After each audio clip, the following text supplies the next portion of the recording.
President Shettima arrives in Kebbi over schoolgirls' abduction. In business, Renewed Hope Initiative extends nationwide food outreach to Imo State. On the foreign scene, United Nations says two-thirds of Sudan now in need of aid. And in sport, Real Madrid's Militao suffers growing injury. Hello and welcome to all our viewers in Nigeria and around the world to News Prime on Global Television, coming to you live from the nation's capital, Abuja. I am Mukhtar Qasim. A quick reminder that Global Television is on DSTV, channel 365, and on StarTimes, channel 276. And now, the news in details. President Bola Tinubu has postponed his scheduled trip to South Africa for the G20 Leaders Summit as he awaits further security briefing from Vice President Kashim Shettima on the kidnapped Kebbi schoolgirls and the attack on the Christ Apostolic Church worshippers in Iruku, Kwara State. A statement by his special advisor on information and strategy, Bayo Onanuga, said Tinubu also ordered the deployment of more security personnel to Iruku and the entire Ekiti local government area of the state, and directed the police to go after the bandits who attacked the worshippers. Tinubu intends to receive first-hand reports of the situation in Kebbi, including the outcome of the meeting with local leaders before embarking on his trip. In the meantime, President Bola Tinubu has directed Vice President Kashim Shettima to visit Kebbi State on Wednesday. Shettima will sympathize with the Kebbi State government and reassure parents and guardians of the kidnapped school children from Government Girls Comprehensive Secondary School that efforts are underway to release them swiftly. President Tinubu's special advisor on information and strategy, Bayo Onanuga, disclosed this in a statement. In another development, Chairman of the Board of Directors for the Federal Airport Authority of Nigeria, Dr. Umar Abdullahi Ganduje, has called on security operatives at the Lagos Airport, other stakeholders, to provide the best service to travelers and ensure corruption to improve the image of the country. Ganduje stated this while fielding questions from journalists after facility tour of the Murtala Mohammed International Airport, Lagos, adding that there is the need for major stakeholders at the airport to provide good customer service that will make the airport more functional. He called for zero tolerance of corruption at the airport so that passengers, both local and international, will not have a bad image of the country, adding that security services, too, should be of high standard so that Nigeria will be proud of the personnel. He commended President Bola Tinubu for providing the agency the support it needed to actualize the objectives of the administration in the aviation industry. Ganduje thanked FAN specifically for upgrading the facilities at the Lagos and Abuja airports for them to meet the international standard required for their International Civil Aviation Organization certificate. The federal government has enjoined the Nigerian Association of Resident Doctors to suspend its ongoing industrial action, saying that 19 put of its 20 listed demands have already been addressed. Minister of Labor and Employment, Dr. Muhammad Megari Dingyadi, made the plea in Abuja during a conciliation meeting with relevant stakeholders. The minister called on the association to respect the country's laws and suspend its industrial action, reminding it that by labor laws and the International Labour Organization conventions, when issues are reconciled, all parties are enjoined not to employ arms-twisting method to intimidate or force a state of helplessness on the other party, in this case, their employers, the Federal Ministry of Health. Away from the health sector, the chief executive of the National Drug Law Enforcement Agency, Brigadier General Muhammad Buba Marwa, retired, says securing the country from drug and relevant crimes is now a shared national responsibility. Speaking at the 7th Security and Emergency Management Awards in Abuja, Marwa says Nigeria's drug war is entering a tougher, more coordinated phase, and the fight cannot be won by law enforcement alone. Kike Lomo Okere has the details.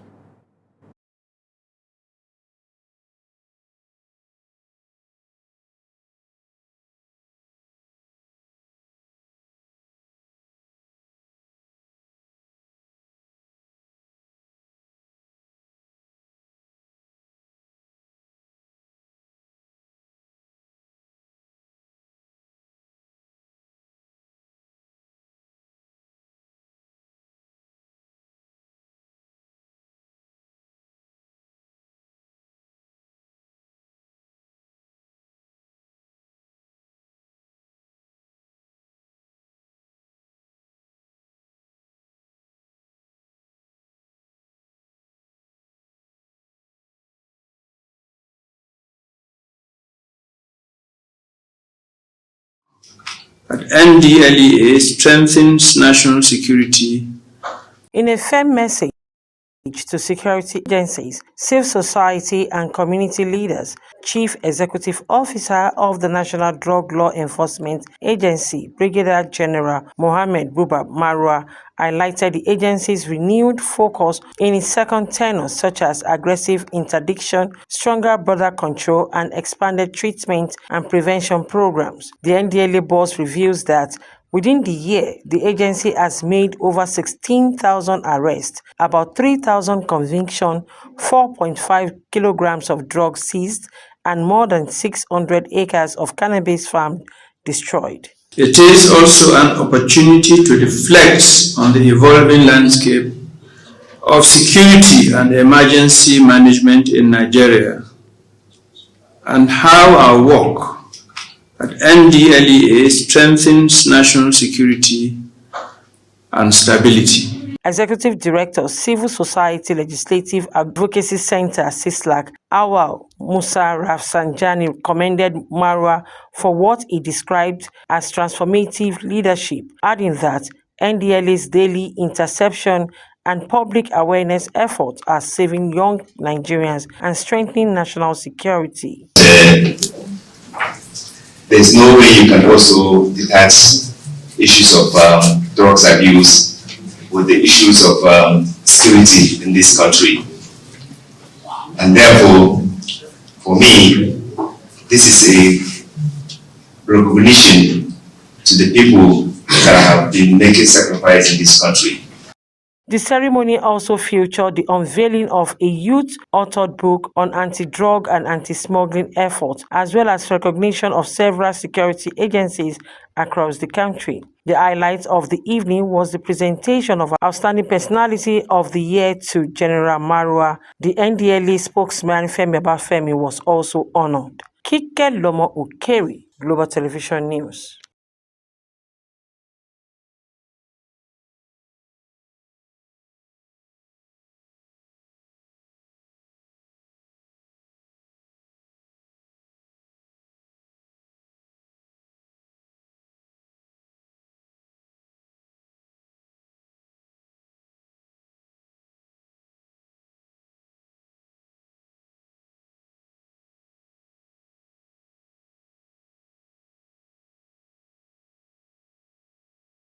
From Enugu State, as other lawmakers from the state have defected to the All Progressive Congress, APC. In the meantime, the House of Representatives has expressed its determination to end the pension crisis that has kept retired police officers protesting at the National Assembly for nearly 2 months. This follows a motion by Oke Unirakusi, who told lawmakers that unlike the armed forces, customs and intelligence agencies, the police remains excluded from recent pension reforms, leaving retirees struggling under what he described as an inadequate contributory pension scheme. National Assembly correspondent Aniete Patrick has the details. The House expressed concern that delayed payments, irregular stipends, and the loss of earned benefits have pushed many retired officers into severe hardship. A report recommending urgent interventions is expected within 4 weeks. We cannot continue to demand loyalty, bravery, and sacrifice from our police officers while abandoning them at the time of retirement. Because as it were now, a police officer who resigns after 30-35 years in service may as well be earning as low as 30,000-40,000 naira every month. Mr. Speaker, you will agree with me that this just cannot sustain anyone. In another development, the House is probing an alleged unlawful operation by NDLEA officers in Ukpeju, Ihoha, Owan West, Edo State. House Leader Julius Ihovere moved the motion revealing that a raid on October 27 led to the death of a 16-year-old boy and left several residents with gunshot injuries. He said such actions erode public trust and violate human rights. Further disturbed that if the allegations of misconduct are not properly investigated, it could damage our international reputation in the fight against drug trafficking and human rights protection. Plenary was later adjourned to next Tuesday following the death of Senator Oke Ezia of Enugu North. From the National Assembly, Aniete Patrick, reporting for Global TV News. You're watching the live broadcast of News Prime. When News Prime returns, Real Madrid's Militao suffers growing injury. Details coming shortly, plus business and foreign stories on the other side of this break. Please stay with us.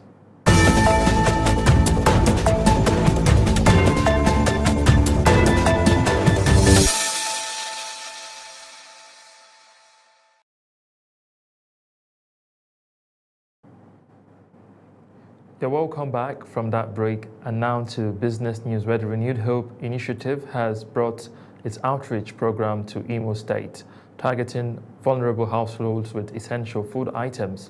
The distribution ceremony held at the Imo State Government House, Owerri, and it was attended by the wife of the Vice President, Hajia Nana Shatima, who represented the First Lady, Senator Oluremi Tinubu. Our correspondent in Imo State, Amarachi Ibe, now reports. Representing the First Lady Oluremi Tinubu, the wife of the Vice President, Hajia Nana Shatima, said the food outreach will continue nationwide, focusing on widows, older citizens, persons with disabilities, and low-income households. Successfully distributed food items to 20 states, including the Federal Capital Territory, making Imo State the 21st beneficiaries. By the grace of God, Taraba State will be next beneficiary of this growing initiative. Our goal as Renewed Hope Initiative is to complement the Renewed Hope agenda of the administration of His Excellency President Bola Ahmed Tinubu GCFR, which aims to support all Nigerians to strive and achieve their goals irrespective of their condition or status. The wife of the Imo State Governor, Chioma Uzodinma, said the program is designed to ease the pressure on families struggling with the high cost of living. She stressed that the First Lady remains committed to providing relief for the most vulnerable. Today's distribution has been carefully planned to reach widows, persons living with disabilities, the elderly, orphans, internally displaced persons, and other vulnerable groups in across our dear states. Each package represents more than food items. It represents our promise that you are seen, you are valued, and you are not forgotten. Some beneficiaries described the gesture as timely and encouraging. I'm very, very happy and I appreciate. May God bless you people in Jesus' name. I'm full of happy for this kind gesture which the governor's wife and the Mr. President's wife made for us. May God give them long life, more wisdom in Jesus Christ our Lord. Amen. Amen. The initiative is part of wider social investment programs under the Renewed Hope Initiative aimed at addressing hunger and strengthening community welfare across the country. From Owerri, Amarachi Ibe reporting for Global TV News.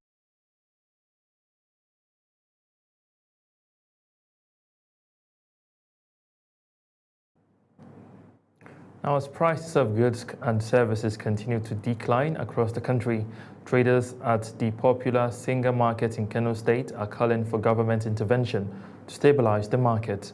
They are advocating for the introduction of price control measures to protect their capital from the effect of daily fluctuation. Global Television's Idris Jabrin visited the market and now files in this report.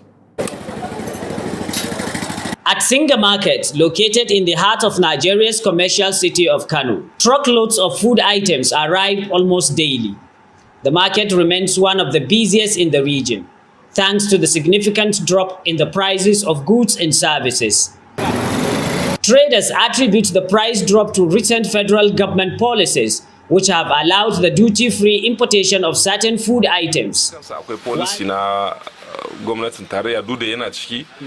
Actually, there is the federal government policy which relieve some duty-free importation of goods and services, most especially spaghetti. And if you go to Dawanau International Grain Market, you will find out that the situation is still the same thing. While this policy has made goods more affordable for consumers, it's creating a different kind of challenge for the traders. They say the consistent fall in prices is gradually eroding their capital, making it difficult to sustain their businesses. Unlike before, small-scale retailers no longer buy in bulk, as prices continue to fluctuate almost daily. Actually, most of our clients or customers are skeptical even to buy huge stock and keep it because of that fear. If they buy after some days or after some times, the price may come down and they may lose money. So actually the market is a bit dull. So we are now making much sale, and the people are calm, and even the business people, they prepare to, keep their money and buy a little stock for them to maintain their market. However, but people are not comfortable to stock much goods in their shops, actually. To strike a balance in the economy, the traders are urging the government to implement either minimum or maximum price control mechanism. This, they say, will help protect their investments and ensure business sustainability across the country. Since there are so many regulatory agencies, those who are in charge of, the issue of pricing, the issue of, consumer protection. So I think there is need to intervene by introducing MRP, minimum retail price or maximum retail price. This will help the situation. Despite the concern raised by traders, the ongoing price reduction have brought some relief for Nigerians, effectively easing the burden of high living cost. From Kano, Idris Jibrin, Global Television News. On the foreign scene, the United States and Saudi Arabia may be moving closer to a breakthrough on normalizing relations with Israel after President Donald Trump and Crown Prince Mohammed bin Salman hinted at progress during a meeting in Washington. Our correspondent has the details. Prince said Saudi Arabia wants stronger ties across the Middle East and is open to joining the Abraham Accords, but only if a clear path to a two-state solution is secured. He described his discussion with Trump as healthy, emphasizing that Riyadh still expects movement towards a Palestinian state before finalizing any agreement. Trump also said the two leaders held good talks about potential frameworks, including both one-state and two-state solutions. Today and tomorrow we're going to announce that we are going to increase that $600 billion to almost $1 trillion of investment, real investment and real opportunity by details in many areas. And the agreement that we are signing today in many areas in technology, in AI, in earth materials, magnet, etc., that will create a lot of investment opportunities. Trump later defended the Crown Prince when asked about the 2018 murder of journalist Jamal Khashoggi, insisting that the Saudi leader knew nothing about it and argued that Washington must maintain strong ties with Riyadh despite lingering controversy. As far as this gentleman is concerned, he's done a phenomenal job. You're mentioning somebody that was extremely controversial. A lot of people didn't like that gentleman that you're talking about. Whether you like him or didn't like him, things happen. But he knew nothing about it, and we can leave it at that. You don't have to embarrass our guest by asking a question like that. With both leaders signaling willingness to continue negotiations, attention now shifts to whether the condition for a two-state solution and regional political realities can sustain the momentum towards a historic Saudi-Israel agreement. Mukhtar Qasim, reporting for Global Television News. The United Nations says Sudan is facing one of the world's worst humanitarian crises, with nearly two-thirds of the country now requiring urgent assistance as fighting between the army and the rapid support forces continues. Our correspondent gives us the details. The war, now in its second year, has displaced millions and pushed communities towards famine. United Nations Under-Secretary General for Humanitarian Affairs and Emergency Relief Coordinator Tom Fletcher says funding for aid operations is dangerously low, even as hunger, mass displacement, and right abuses rise sharply. He warned that children are suffering the most, with soaring malnutrition and increasing casualties in areas cut off by fighting. Nearly 2 in every 3 people in Sudan needs aid right now. 11 months into the year, we're at 32% funded of the 4 billion that we need for 2025. And again, as I've described to you after previous visits, I'm seeing the impact, the huge impact, the brutal life and death choices we're making as a result of aid cuts. And just a reminder that all we're asking for to save 114 million lives is 1% of what the world is currently spending on arms and defense. Spokesman of the United Nations Secretary General Stephen Dujarric noted that the continued flow of weapons into Sudan is fueling the violence, adding that conflict-driven famine has been confirmed by multiple sources multiple times this year, a rare and alarming development. The last thing Sudan needs now is more flow of arms, more flow of weapons, more flow of drones. We're seeing horrific violations of human rights, horrific violations of international law. The United Nations is calling for stronger international pressure and immediate funding, warning that without urgent action, Sudan's crisis will deepen and more civilian lives will be lost. Mukhtar Qasim, reporting for Global Television News. And now to the world of sport, where Real Madrid's Brazil defender Eder Militao has suffered a growing injury, the Spanish giant confirmed on Wednesday, without specifying how long he would be sidelined. Following tests carried out today by Real Madrid's medical team, Eder Militao has been diagnosed with a muscle injury to his groin, the club said in a statement. And that's it on Global TV News Prime. But before we go, here is a recap of our top stories. Earlier in the news, brought to you that President Bola Tinubu has directed Vice President Kashim Shettima to visit Kebbi State on Wednesday. In business, the Renewed Hope initiative has brought its outreach to Imo State, targeting vulnerable households with essential food items. From the foreign scene, we heard that the United Nations says Sudan is facing one of the world's worst humanitarian crises, with nearly 2/3 of the country requiring urgent assistance. And in sports, Real Madrid's Brazil defender Eder Militao has suffered a growing injury, the Spanish club has confirmed. And that's it on Global TV News Prime. A quick reminder that Global Television is on DSTV channel 365 and on Star Times channel 276. Kindly follow us across all social media platforms now showing on your screen using a Global TV NG. I am Mukhtar Qasim. Saying a very big thank you for watching. Have a lovely evening.